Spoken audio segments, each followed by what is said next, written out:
അപേക്ഷകളും ആവലാതികളുമായി 7 വർഷം പിന്നിട്ടപ്പോൾ നിയമവിദ്യാർത്ഥിനിയുടെ പരാതിയിൽ ഒരാഴ്ച കൊണ്ട് പരിഹാരം കണ്ട് ലീഗൽ സർവീസ് അതോറിറ്റി. ഗസ്റ്റ് അധ്യാപികയായി ജോലി ചെയ്തതിന് ₹1 പോലും ശമ്പളം ലഭിക്കാത്തതിനെ തുടർന്ന് 7 വർഷമായി വിദ്യാർത്ഥിനി മുട്ടാത്ത വാതിലുകളും ഉണ്ടായിരുന്നില്ല. ഒടുവിൽ താലൂക്ക് ലീഗൽ സർവീസ് കമ്മിറ്റി നടത്തിയ ദേശീയ ലോക് അദാലത്തിൽ നൽകിയ പരാതിയെ തുടർന്ന് മുഴുവൻ ശമ്പള കുടിശ്ശികയും ലഭിക്കുകയായിരുന്നു. ഗസ്റ്റ് അധ്യാപികയായി ജോലി ചെയ്തതിന് ₹1 പോലും ശമ്പളം ലഭിക്കാത്തതിന് 7 വർഷമായി നിയമവിദ്യാർത്ഥിനി മുട്ടാത്ത വാതിലുകൾ ഉണ്ടായിരുന്നില്ല.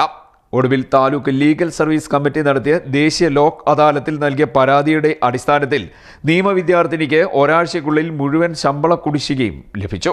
ഹരിപ്പാട് മുട്ടം കണ്ണോലിൽ കളത്തിൽ പ്രിയ മേനോൻ എന്ന നിയമവിദ്യാർത്ഥിനിയാണ് പരാതിക്കാരി. അവർ പത്രത്തിൽ പരസ്യമിടുകയും ഇന്റർവ്യൂ നടത്തുകയും ഒരു 10 പേരോളം ഇന്റർവ്യൂവിൽ ഉണ്ടായിരുന്നു. അതിൽ നിന്ന് എന്നെ സെലക്ട് ചെയ്യുകയാണ് ചെയ്തത്. അപ്പം പക്ഷേ അന്ന് സെലക്ട് ചെയ്തപ്പോൾ പറഞ്ഞിരുന്നത് അടുത്ത പെർമനന്റ് വേക്കൻസി വരുന്നിടം വരെ അവിടെ ജോലി ചെയ്യാമെന്നുള്ള ഇതിലാണ് അങ്ങനെ ഇന്റർവ്യൂ നടത്തിയെടുക്കുന്നത്. പക്ഷെ അതിനുശേഷം ഒരു 1.5 മാസത്തോളം ജോലി ചെയ്തു. 1.5 മാസം ആയില്ല, അതിനു മുമ്പ് തന്നെ പെർമനന്റ് സ്റ്റാഫ് അവിടെ ജോയിൻ ചെയ്തു. ഞാൻ ടെർമിനേറ്റഡ് ആവുകയും ചെയ്തു. പക്ഷേ അവർ നാളിതുവരെ, അതായത് 2018 എന്ന് പറയുമ്പോൾ ഇപ്പോൾ 2024 7 വർഷമായിട്ടും സാലറി തരുന്നതിൻ്റെ യാതൊരു നീക്കങ്ങളും നടത്തിയിരുന്നില്ല. അപ്പോൾ അതിനിടെ ഞാൻ നിയമപഠനത്തിന് പോവുകയും നിയമപഠനം ഇപ്പോൾ അവസാന ഘട്ടത്തിലെത്തുകയും ചെയ്തിട്ടുണ്ട്. അപ്പോഴാണ് എനിക്ക് ബോധ്യമായത്, കാരണം ഇത് തികച്ചും ചൂഷണമാണ്, സാധാരണക്കാരെ ചൂഷണം ചെയ്യുന്ന ഒരു നടപടിയാണെന്ന് മനസ്സിലാക്കുകയും ഞാൻ പല പ്രാവശ്യം അതിനു മുമ്പ് തന്നെ പരാതികൾ അയക്കുകയും ഈ DD ഓഫീസിൽ, ആലപ്പുഴ DD ഓഫീസിൽ പോവുകയും സ്കൂളുമായി ബന്ധപ്പെടുകയൊക്കെ ചെയ്തിട്ടും ഇതിന് ഒരു നടപടിയും ഉണ്ടാകാത്ത ഒരവസ്ഥ വന്നപ്പോൾ ഈ 7 വർഷമാകുന്ന ഈ ഘട്ടത്തിൽ 2 ആഴ്ച മുമ്പ് ഹരിപ്പാട് താലൂക്ക് കാർത്തിപ്പള്ളി താലൂക്ക് ലീഗൽ സർവീസിൻ്റെ ഓഫീസിൽ പോവുകയും ഒരു പരാതി എഴുതി കൊടുക്കുകയും ചെയ്തു. അതിൻ്റെ ഫലമായിട്ട് ഈ അദാലത്ത് നടക്കുന്നതിന്, അതായത് DD ഓഫീസിലെ ഓഫീസറെയും അതുപോലെ സ്കൂളിലെ HMയെയും അദാലത്തിൽ വിളിച്ചു വരുത്തുകയും ചെയ്തു.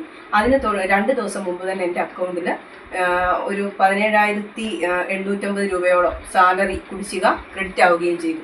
അപ്പോൾ വളരെ പെട്ടെന്ന് തന്നെ പരിഹരിക്കാവുന്ന ഒരു പ്രശ്നത്തിന് ഇവരെ 7 കൊല്ലമായിട്ട് വെറും സാധാരണക്കാരിയായ എന്നെ ബുദ്ധിമുട്ടിച്ചത്. ഇവർ അമ്പലപ്പുഴ കാക്കാഴം ഗവൺമെന്റ് HSSൽ ഹൈസ്കൂൾ വിഭാഗത്തിൽ ഗസ്റ്റ് അധ്യാപികയായി ജോലിക്ക് കയറുന്നത് 2016 സെപ്റ്റംബർ മാസത്തിലാണ്. 10ഓളം പേർ പങ്കെടുത്ത അഭിമുഖത്തിൽ ഒന്നാമതായി എത്തിയാണ് അധ്യാപിക തെരഞ്ഞെടുക്കപ്പെട്ടത്. 1.5 മാസത്തിന് ശേഷം തസ്തികയിൽ സ്ഥിരം അധ്യാപിക എത്തിയതോടെ പ്രിയയുടെ ജോലി അവസാനിച്ചു. എന്നാൽ എല്ലാ രേഖകളും നൽകിയിട്ടും നടപടിക്രമങ്ങൾ പൂർത്തിയാക്കിയിട്ടും പ്രിയയ്ക്ക് ശമ്പളം ലഭിച്ചില്ല.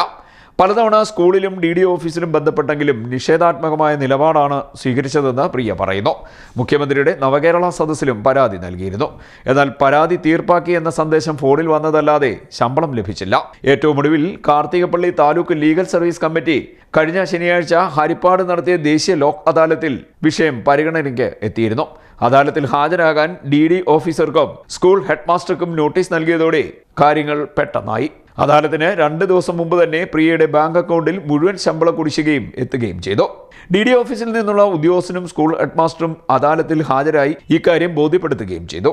അതിഥി അധ്യാപകരുടെ സേവന കാലയളവ് സംബന്ധിച്ച സർക്കാർ ഉത്തരവിലെ അവ്യക്തത മൂലമാണ് ശമ്പളം ഇത്രയും വൈകിയതെന്നാണ് DD ഓഫീസിൽ നിന്നുള്ള പ്രതിനിധി അദാലത്തിൽ ബോധിപ്പിച്ചത്.